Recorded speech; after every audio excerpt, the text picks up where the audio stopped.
અંકલેશ્વર નગરપાલિકાના ચૂંટણી પરિણામો જાહેર થયા બાદ સત્તાધારી ભાજપમાં હવે પ્રમુખ અને કારોબારી ચેરમેન જેવા મહત્વના હોદ્દાઓ હાંસલ કરવા માટે હોડ જામી છે. અનામત પદ્ધતિના સમીકરણો મુજબ પ્રમુખ પદ માટે ઓબીસી ઉમેદવારની વરણી નિશ્ચિત મનાઈ રહી છે. ત્યારે દાવેદારોની યાદીમાં મોટો ગૂંચવાડો ઊભો થાય તેવું હાલ તો પ્રતીત થઈ રહ્યું છે. આ ચૂંટણીમાં ભાજપમાંથી વિજેતા બનેલા અનેક એવા દાવેદારો મેદાનમાં છે જેઓ મૂળ ઓબીસી જ્ઞાતિના છે, પરંતુ તેઓ સામાન્ય બેઠકો પરથી ચૂંટણી લડીને વિજયી બન્યા છે.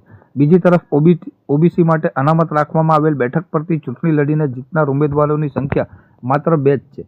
અનામતના નિયમ અને નૈતિકતા મુજબ આ 2 ઉમેદવારો પોતાને પ્રમુખ પદના મુખ્ય અને ચોખ્ખા દાવેદાર ગણી શકાય, પરંતુ સામાન્ય બેઠક પરથી જીતેલા ઓબીસી જ્ઞાતિના સભ્યોએ પણ અમે પણ ઓબીસી છીએ તેવો તર્ક સાથે પ્રમુખ પદ મેળવવા માટેની કતારમાં જોડાઈ જઈ દાવેદારી મજબૂત બનાવી છે.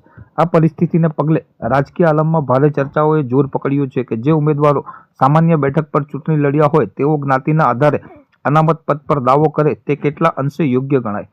હાલમાં તો લડ્યા ભલે સામાન્ય બેઠક ઉપરથી, પણ ઓબીસી છીએ તો અમે પણ દાવેદાર તેવો સૂર ભાજપની છાવણીમાં ગુંજી રહ્યો છે, જેના કારણે સંગઠન માટે પ્રમુખની પસંદગી કરવી એક કપરો નિર્ણય બની રહેશે.